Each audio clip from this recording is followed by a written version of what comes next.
Welcome to the Heal Your Heartbreak podcast with your host, Breakup Bestie, aka me, Kendra. Breakups are hard, but you don't have to do it alone. Each week, I will be taking you through a different topic as it relates to breaking up, healing from heartbreak, growing in your single life, dating, and getting back into happier and healthier relationships.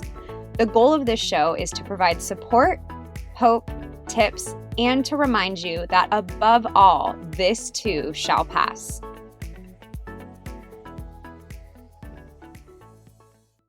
Welcome to episode 25 of the Heal Your Heartbreak podcast. I have on today my second ever guest, and I'm so excited to introduce you guys to my friend Valerie. You might know her on Instagram as the Mindful Babe. She is a dating mindset coach, and I will tell you, the second I found her profile, I just knew that what we did was so in line with each other, and we have done an Instagram live together, and I couldn't wait to get her on my podcast. I have learned so much from her, and I know you guys will get so much value out of this podcast episode today. So Valerie coaches women on how to date with confidence, how to attract emotionally available men. Not only does she put out so much amazing stuff on her Instagram, but she also has some incredible coaching programs. She does private coaching. She has a program called Casual to Committed. So definitely give her a follow on Instagram so you can stay up to date with all of the amazing offerings that she's been putting out. And I was so excited to bring her on today because, I talk about letting go of your ex, how to get through a breakup, but I don't talk a lot about how do you move forward out of a breakup. And I get so many questions about that. So today on the podcast, I ask Valerie all of those questions. When are you ready to start dating? How do you rebuild your trust muscle after getting so hurt? How do you go into dating with confidence? Just all of those things that will really help equip you in moving forward past a breakup. So I know you guys are going to absolutely love this episode. So I am going to pass it over to my interview with Valerie. So welcome to the show, Valerie. Thank you so much for having me, Kendra. I'm super excited for today's episode. I am so excited, and I know the listeners will get so much from listening to you, as I have got just from following you on social media and hearing your content. So I know people will get a lot of value out of today. But I wanted to just start off by having you introduce yourself, and if you can share a little bit of your journey as to how you got into this and what made you become a dating mindset coach, and just hear your personal experience. Yes, absolutely. So first off, what I want to say is that if you would have told me even like 3 years ago that this would be my full-time, profession to be a dating mindset coach for single women, I would not believe you, especially given my past, my experiences around dating and men, and what I really needed to heal through. So I would say my journey, really started just with growing up, just having my dad in my life, having seeing him a lot, and not really feeling that closeness with him, feeling like I kind of needed to really stand out to get his attention. He was super busy with work. And what I noticed, a pattern I picked up at that time, from a young age, was feeling like I needed to be perfect, be special, really compete for attention. So that translated into dating. I found myself drawn to men who were the life of the party, the class clown, the guy who seemed kind of like hard to get, emotionally unavailable is what they were, but I didn't know at the time. So I found myself in just anytime I would date someone, I would feel incredibly anxious. And especially, getting into relationships, I had dated a couple of narcissistic men, been in committed relationships with them, which it's really tough because it's so easy to see when someone else is in that situation. And when you're in it, you're not aware. So I remember walking away from, one breakup, being just, my confidence was totally, diminished. I was really unsure of myself, and I had a lot of work to do. And I actually ended up being single for 3 years after that breakup, which was in my later 20s. I'm 30 now. So, at that age when all friends are getting married, every time you open up Facebook, someone's engaged, a pregnancy announcement, invitations in the mail for weddings, I was in the same spot where I really wasn't meeting anyone, and I wasn't, I would date guys, but it would never be anything serious. They would put really minimal effort in. And what I realized was that I had so much hurt, so much trauma that I hadn't healed, and so many beliefs keeping me stuck. And so I ended up, in the years where I thought, why is everyone else having this but me? It was really because of lessons I needed to learn that I hadn't yet. So we went on a deep personal development journey and really addressed, everything from childhood, growing up, dating, all the things that we aren't aware are like running the show.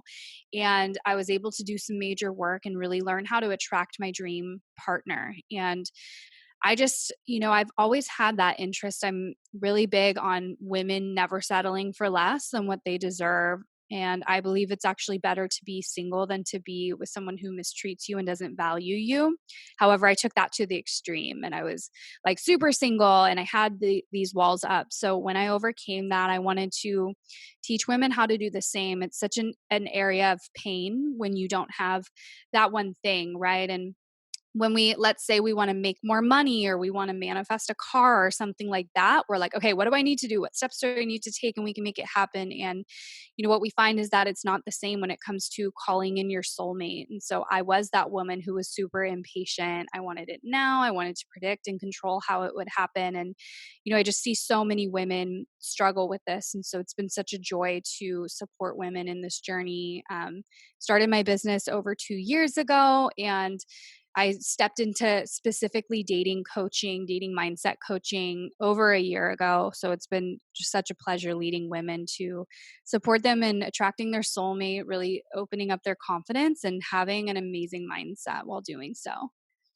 I love that, and it's so interesting. I don't think I've heard, like, your full story before, and we have so many similarities. I had pretty much to a T the exact same relationship with my dad, where Hmm. super busy with work, felt like I needed to be this, like, perfect standout kind of women, fell for the exact same kind of men. I used to call it, like, my, like, conquest kind of like, I felt like men were like these conquests where I needed to change someone who was emotionally unavailable and Hmm. felt like I had to work really hard for any kind of attention that I would get. Hmm. So, and I think what I have found is people in our space, 99% of the time, it comes from this like really deep personal journey that we've been able to overcome ourselves and see this gap that's out there for our advice. So, love that story, and I have a couple more follow-up questions from what you just shared, but I wanted to just start off with the number one question that I get from my community, which is, how do you know if you are ready to date? And I think what you touched on with you staying single for 3 years as like a follow-up, how do you think you can tell if you are staying single to grow and to work on yourself? And then how do you know if you're single because you have these walls up and you have these beliefs and you need to work on actually getting out of that phase? Yeah, totally. That's such a great question. And I love that distinction you made because there is that difference of taking a step back and being like, okay, I get to work on myself there. I never want to attract a partner, a toxic partner again. So what was it in me that was a match for that? What was it in me that was available for that and allowed that to continue, right? I want to heal those things. So that's one. And then the second is, how do we know if you're stalling, right? Because here at the end of the day, it is uncomfortable to date.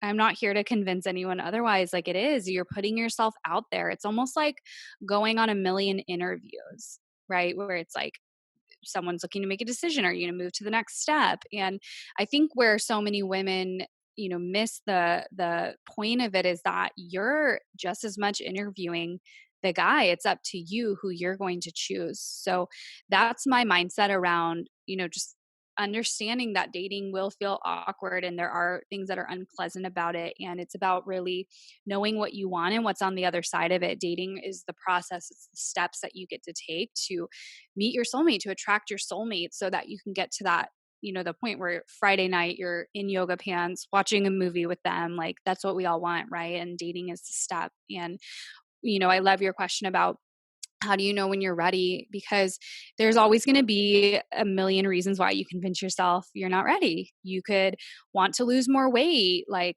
maybe have a really big project at work, maybe you're in grad school, maybe you're living at home with your parents temporarily because of the pandemic and you don't want to date. Like, there's always going to be something. And so the way I look at it is that being ready, it's a complete illusion because there is no time, right? I think that someone can, meet their soulmate a week after breaking up with, who they thought was their soulmate. I believe it can happen 2 years later, 3 years later. There's not really a timeline. It's about getting really clear on what you want and giving yourself that permission slip to be both that beautiful work in progress and take action toward what you ultimately want, which is your soulmate, which you're so worthy of having.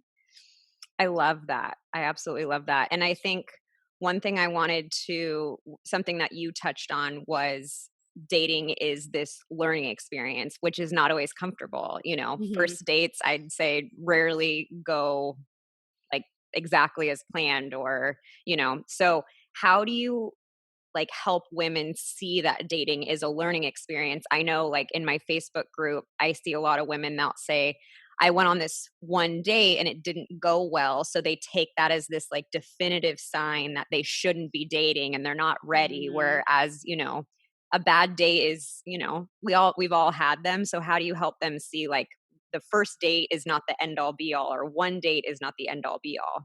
Totally. Yeah, I'm so glad you brought that up. There's a couple things that come up for me when you ask that. So, first is that we have this idea that when it's your person, you should feel sparks and it's like this instant chemistry. And I don't believe that. That's not what I felt when I first met my boyfriend Ryan. We've been together for over a year and I didn't feel that.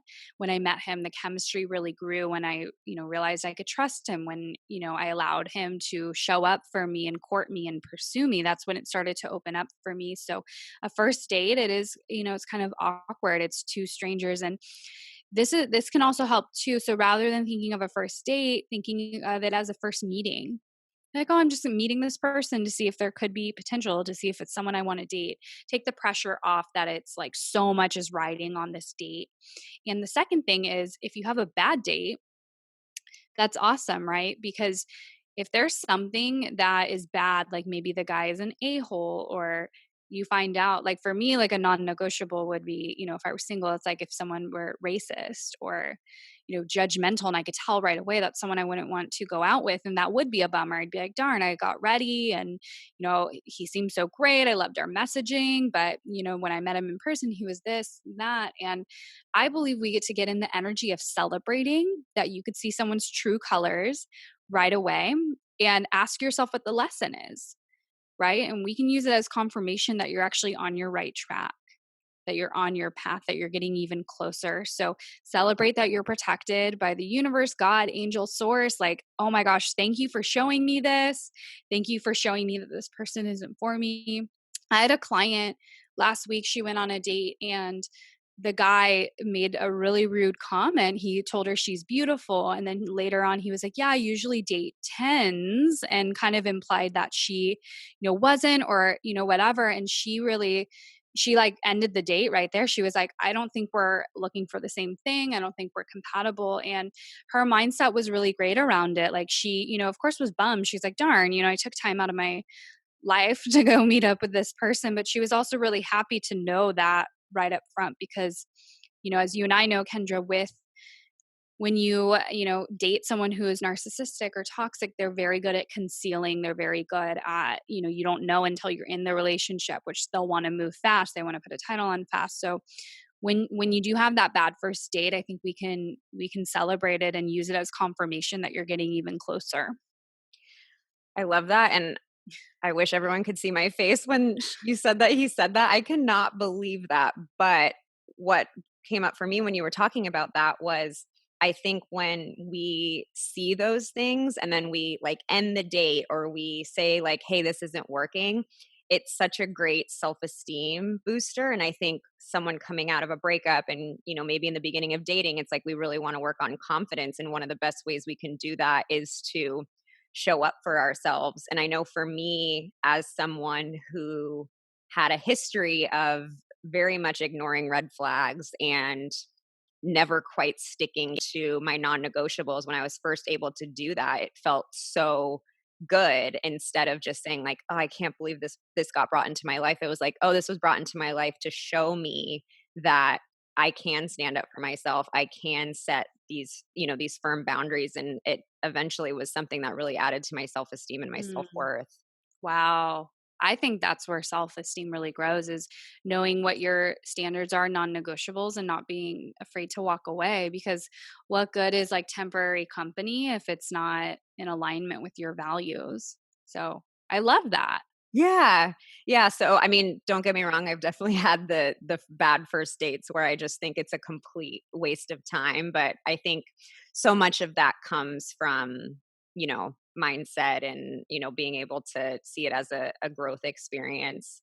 I know another thing that you talk about I've heard you talk about in your like, telling your story is how you always blamed relationships on like the city you were living in or like Mhm. these outside factors. And I think one thing that you and I both have in common and what we talk about is it really always comes down to us. Like breakup recovery doesn't come from focusing on your ex, it comes from focusing on yourself. So, Mm. how do you really when you're working with women, how do you help them see that it's not the city you live in, it's not the job you have, it's just it's internal, it's what's going on inside. Oh, yeah, I'm so glad you brought this up. And I love what you said about how breakup recovery isn't about your ex, it's about you. Like, couldn't agree more. And, it's very easy. A lot of the time, it's easy to kind of like blame not being in the relationship of our dreams on circumstances. It's easier to put the blame elsewhere, right? It's easier to say, like, oh, well, my city sucks, the pandemic, oh, like my work schedule. And the thing is, when I hear that, when I hear a woman say that, I know that it's masking deep rooted beliefs that love isn't possible for her. And so that comes from self worth most of the time. And the cover up, the mask is, oh, it's my city, it's the pandemic. It's kind of easier to sweep it under the rug. But it's not that. And I thought the same thing for years when I was single. I blamed it on my city, and even so much because I was in San Diego at the time. So I made up. I'm like, oh, the guys are all Peter Pans, they don't want to grow up. Like guys in San Diego don't want to commit. It was easier for me to generalize because it was a way for me to protect myself from getting hurt. It's like, oh, well, I already knew all the good guys were gone. So I believe that so much that I manifested at the time, the company I worked for relocated me to Nashville. So I got to move to Nashville. I got to, be in a new city where there was like quote unquote so many singles. So I was like, okay, now it's all fixed. I'm going to meet my person. I was just in the wrong place. And my problems not only followed me, but it was almost like worse out there because I was going on more dates and it was still the same thing, not getting asked on second dates, the dates not going well, not finding a connection, not finding a guy who wanted to commit. So that was a beautiful opportunity for me to get to experience like, oh, okay, it's actually not something outside of me. Like this is something within me. And that's when I got to take responsibility. It's when I found a love coach. It's when I went on my journey and my whole life changed because of not getting what I wanted. So it was a gift. I love that, and it reminds me of that quote, "Wherever I go, there I am," kind of a thing. It's Mm, like we yeah. can pull geographics and we can, move, change jobs, but if we don't change our beliefs and our mindset, then, that stuff's just gonna continue to follow us. And speaking of this mindset shift, so something that I hear a lot from, women in my community is they say these statements like, I'm never going to find someone. I'm going to be single forever. I'll never find someone as good as my ex, which always bums me out because from the outside I can clearly see like this woman is beautiful. She's amazing. Like of course she's going to find someone, but if we have those beliefs, it's like we're going to manifest that and have that come true. So what do you suggest for women that do have that mindset of this like very finite, never going to find someone, never going to happen? I love that. I love that you brought this up because those statements are really harmful. Saying always and never, it's really harmful. because that's what your subconscious mind is hearing, and that's what you create. So it's like, as you speak, you create. The words you say create your reality. Your inner dialogue creates your outer reality. What's going on inside creates what's outside. So, likely there's something deeper there when women say that. It's, from pain, from hurt, and sometimes genuinely where the woman is in her experience, she's not ready to step into that responsibility of, looking at her stuff and deciding, okay, in the past I've attracted these type of guys, or in the past I've never been in a committed relationship and I'm ready to have it be a reality. I work with women from all different types of dating experiences, and right now I have a few clients who have never been in a serious relationship, and they're in my containers, they're taking my courses or my groups, they're doing the inner work. They're like, cool, I haven't had this before and I know it's possible, so I'm going to do the work. So evidence from the past, like the past does not matter. And so it's really just about what you want to create. That's what I know that you like. This is like, sometimes you hear it from women, it may not be a direct client. It's like, what do you want to create? That's the question I would ask. Like, well, what do you want to happen? Do you want that to be your reality? Do you want to be single forever? Like, what do you want? Yeah, and speaking on, like, it seems like a lot of this comes down to like trusting yourself, trust. And I've heard you say before, like, trusting that the universe wants you to be in a relationship, like the Mhm. world wants you to be in a relationship. No one wants you to be single forever, so it's like Mhm. that is helping you out, but a lot of it is letting go of the past. And something that I hear a lot is women are terrified that they're going to have to experience the same hurt that they're going through again. And I know for me a lot of this is like how you build your trust muscle is you Mhm. do have to face this fear and you have to try it. Like, you're typically not going to, build that trust muscle just, sitting by yourself. So how do you help women, build their trust muscle and work to not, repeat patterns or make those same kind of mistakes again? Mhm. That's a really great question. I mean, I would say like confidence comes from taking action. And here's the thing, love is a risk, right? Like, you and I are both in relationships that are solid and nothing is guaranteed. Like, it could one day end, which, it's scary to think about. Like, people grow apart, people divorce, people separate.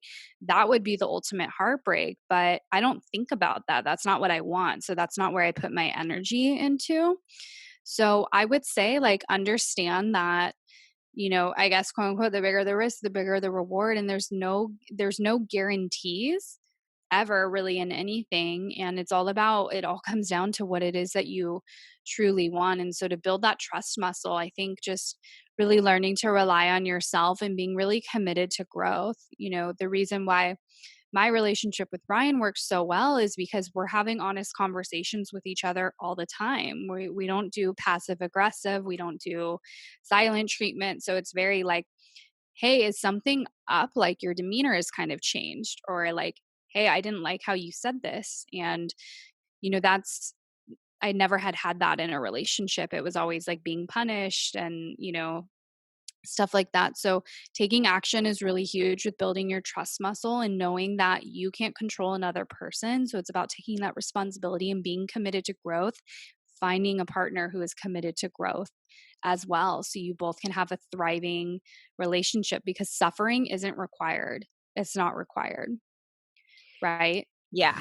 Oh my gosh. Yeah. And I think, what you were saying, and you mentioned at the beginning, like that whole we attract what we promote. So it's like, what kind of promotion are you putting out there? And Mhm.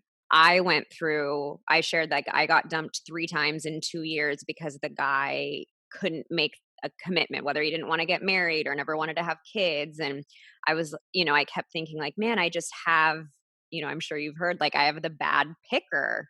I thought that I had this picker assigned to me at birth that I have, like, no control over, and once I did the work, I got to see, oh, I truly don't have the confidence. I don't believe I'm marriage material because of some stuff that I just hadn't dealt with, and a lot of shame piled on top of that. So it's like, I'm going to attract people that don't want to fully commit because I don't think I'm commitment material. you change that? Like, how did you, like, what was the turning point for you?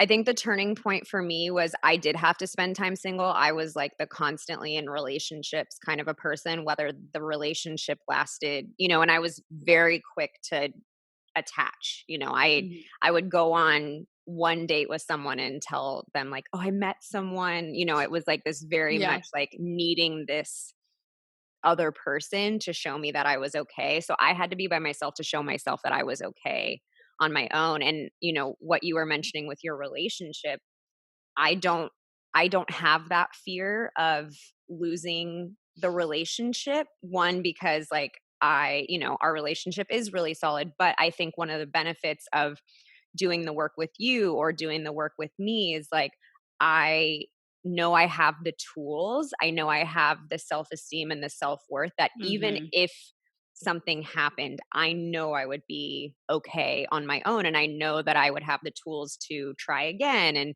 Right. not to say that it wouldn't be heartbreaking, of course it would be, but I think that's one of the biggest benefits of being able to do this work, because in the past I was so afraid to be myself in relationships because I was so afraid of losing it. So I would just be this chameleon where I would just fit into the guy's life, and I wasn't happy, of course, and I was always in fear because I wasn't, I was playing this part that I felt like an imposter because I kind of was. Mm. Wow, that's so huge. And I love, like, it's just so true. It's like your energy doesn't go towards something not working out or it ending or heartbreak. And so that's not your reality. It's not what you want to create. And I think that's such a powerful message to anyone listening. It's like, yes, it's the same thing. Like the fear of losing something, we all have that fear. You can have that fear with your job, right? Fear of being fired. You can have that fear with like your home, like fear of losing, like there's always that fear. And it's about putting your energy toward what you actually want and what you want to create, which is so powerful with your relationship as well. This episode is brought to you by my course, Heal Your Breakup. If you like what you hear on this show and you want more, you can work with me directly using my online course. If you feel like you'll never be able to let go of your ex, if you feel stuck in healing your heart, if you have no idea what steps to take to start moving forward, this course is for you. I take you through my entire healing system that got me out of my miserable pit from multiple heart crushing breakups into a happy and successful relationship. We cover how to start feeling better, detoxing your ex, setting boundaries, processing your feelings so they don't pop up in the future, forgiveness, letting go of anger, building self esteem, how you want to move forward into future relationships, and more. This is everything you need to get over a breakup at your disposal right when you purchase the course. Oh, and did I mention that it has a 100% satisfaction money back guarantee? You literally have nothing to lose and so much freedom to gain. I'm also offering all of my amazing podcast listeners a $25 off code. To start your healing today, go to healyourbreakupcourse.com and use the code podcast for $25 off. That's healyourbreakupcourse.com. Now back to the show. Yeah, and that actually moves me to my next question is I know for me, when I was dating unsuccessfully, I truly didn't even know what I wanted. And so, how do you recommend people that maybe think, like, I actually maybe don't even know what I want? And I know one thing that you touch on is not just like, what do I want in a partner, but like, what do I want out of a relationship? How do I want to feel? What do I want Mhm. this partnership to look like? So, how do you help women kind of navigate that process? Yes. Well, you hit the nail on the head. It's really about what you want. I see so many women make lists, and lists are fine. It's really what I believe it comes down to is compatibility, because his color hair, what he does what he does for work kind of matters for a lifestyle perspective, but it's really about what's going to be compatible for you. So it's all, I believe it starts with you and really getting clear on what makes you happy in your life. So I believe, creating a life you're wildly obsessed with comes first. And it's like, how is a person going to add to that? Not be your world. How is a person going to add to your world? So things that are really, really important that, we so often don't really look at in the beginning is like, okay, so I mean, first off, like what's their view on commitment? Like, do they believe in marriage? Is that something they want? Like, if that's something you want to be with someone, the second you hear someone say, I don't believe in marriage, right? Like maybe that could change, but you're worthy of having someone who wants the same things as you and is willing to give you exactly what you've always dreamt of. Right. So if someone's like, I don't believe in marriage, and you really want that, it's kind of what Kendra touched on earlier, that conquest of like, oh, I can change their mind. It's like, no, you get to have exactly what you want now. So really looking at things like that. Does you marriage, kids, do they value traveling? If you're someone who you're like, have this desire to travel the world, and you attract someone who's like, I just bought a house and I don't want to travel, like, will that be a match, right? If you're an entrepreneur and you work for yourself and you work at home, like, is that a fit for you to be with someone who is in an office all day? Like, there's lifestyle compatibility pieces, and it really comes down to you, how you want to feel, what you want your life to look like, and how this person is going to add to your world. So I would definitely focus on things like that. Yeah, and I actually haven't experienced as much in my community, but just with girlfriends, that we have this fear that if we have those conversations about how do they feel about marriage, what are their thoughts on kids, we feel like if we have that conversation, we'll be too much, quote unquote, too Mm-hmm. much, and push that other person away. How do you like? What do you recommend in terms of like how soon is it appropriate to have that kind of conversation? Like, what should that look like? Yeah. Yeah. So I totally get it, like not wanting to scare a guy off, especially when you're in that beginning stages. What I'll say is that before Ryan asked me to be his girlfriend, he asked me what my vision for a relationship is. He asked me what's most important to me in a relationship, like what do I like to receive, what do I like to give in a relationship, and we had that conversation of being in alignment with the relationship.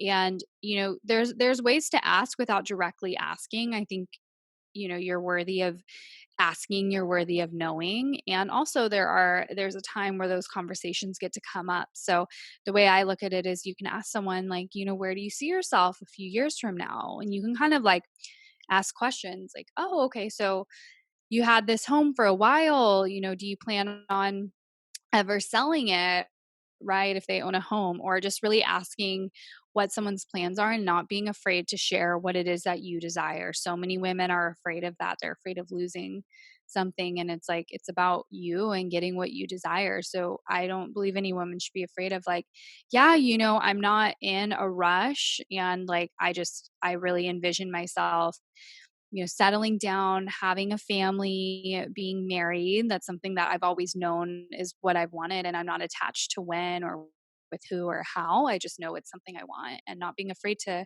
have that conversation. Yeah, I think I love that where it's like you don't have to necessarily say like, "Do you wanna marry me?" It's like, "No, what Yeah. is it?" That's not what you're asking, and I think for me, after going through so many of those relationships where they ended because they didn't want marriage, by the end, like, when I was dating again, I would ask on, like, the 2nd date because 'cause I'm like, "I just can't go through that, again."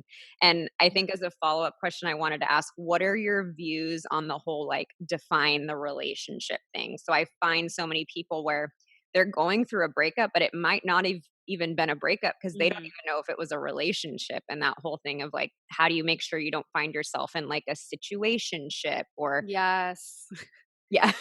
Yeah, I mean, this is like what I love. Almost like it's one of my favorite things to support women with, and that's when I created a program called Casual to Committed Academy. So it's for women who attract men who are only wanting to keep it casual, or they're attracting men who are like, I'm not looking for anything serious. Like, let's keep things the way they are, and really how to attract and only be available for men who are looking for a commitment, and how to learn that early on.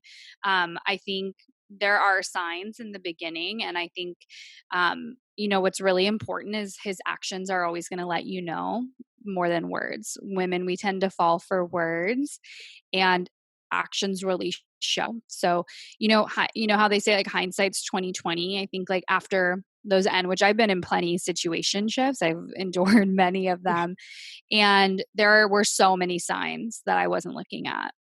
but I just wanted their company. I wanted to be around them. I wanted to change their minds. And so I think it comes from the decision too of like, I'm only going to be with someone who wants a commitment. And, a man who wants a commitment with you, he will treat you like the prize. He will know, oh my gosh, she's in demand. She's dating other men. What do I have to do to stand out? What do I need to do? How can I treat her? So it really starts with being pursued, really letting yourself kind of lean back, letting someone really show up for you. And I believe it always comes down to the actions and to also like, to your point on that your healing journey, whatever feelings you were feeling are really real, whether it was a defined relationship or not. So you get to honor yourself. I think women bypass that. They're like, well, it wasn't anything serious, but it's like, no, you spent so much energy in the fantasy stage, of thinking what it could be, and it's really devastating when you believe something is going somewhere and someone basically tells you,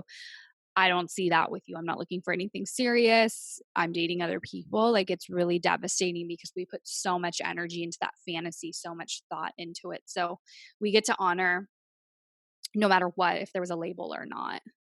That's so true. And I've had rougher breakups after a 2-month thing versus a year thing. It's like, Mhm. we all have these personalized experiences, but there's so much healing to be done if we can allow ourselves to just say, like, I don't care what it looked like. That's like when I'm talking about people with breakups, I'm like, whether your relationship was 6 weeks, 6 months, 6 years, or like 20 years, it's like we all need to go through kind of that healing process. Um, Yes.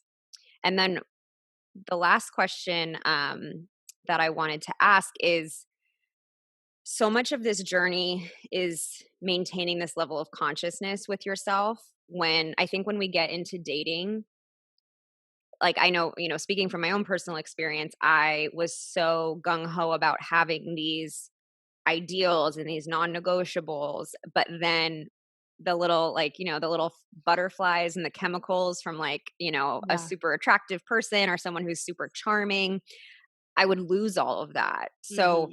how how do you recommend people to stay in touch with themselves so it's not just like, and I think when people come out of breakups, if they were with someone who was narcissistic, they meet a nice guy who's genuine and they automatically are like, oh, this person's nice. I should, go all in with them. So, what are some, things that women can do to like keep that kind of connection with themselves through that process?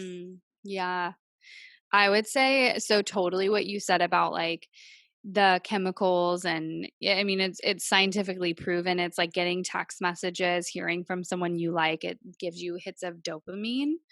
So your brain is literally, it's like you're kind of altered in that stage. There the stage of dating that is the uncertainty stage, which comes right after the attraction stage. So uncertainty is when it's like, hey, I know I'm attracted to him. Like, is this going to go somewhere? Is it not? And that's when we start thinking about them a lot.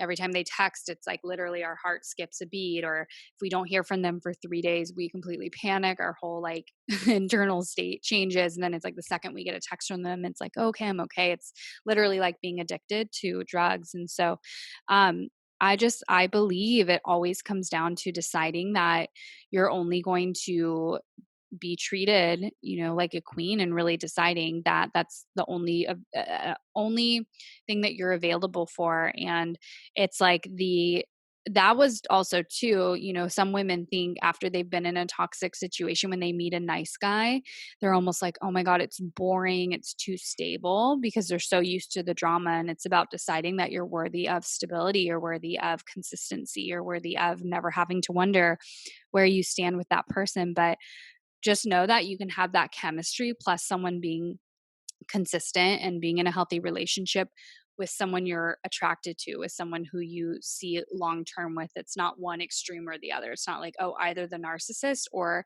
the nice guy who, you're not attracted to and you don't feel that chemistry with. There's just such an in between, and it exists if you decide it does. Yeah, it's like you can have it all that works for you. And I wanted to touch back on what you said about compatibility. It's like so many people think that they look at someone on paper and maybe it's like what society has decided is like makes a good partner, but it doesn't work for you. It's like, that's why I think it's so important to, figure out like what exactly works for you. What are you compatible with? Just because a guy is great and has a good job and has this stuff, it doesn't mean that like you should allow, you should go into this relationship with that person. And I know I've talked with friends and it's like, just because someone is great, it doesn't mean you're saying that they're a bad person by ending it. It just means like compatibility wise, it just doesn't work for you. Mhm. Yeah, absolutely. Right. And it's about you. It's about you getting your needs met. You don't need to bend, you're not too picky, you don't need to lower your standards. It's just about knowing you're worthy of having everything that you desire. I love that. Well, I adore you for so many reasons. Aw. And I would love if you could let my community know where they can find you. What are some of the, things that you have going on right now? How can people work with you?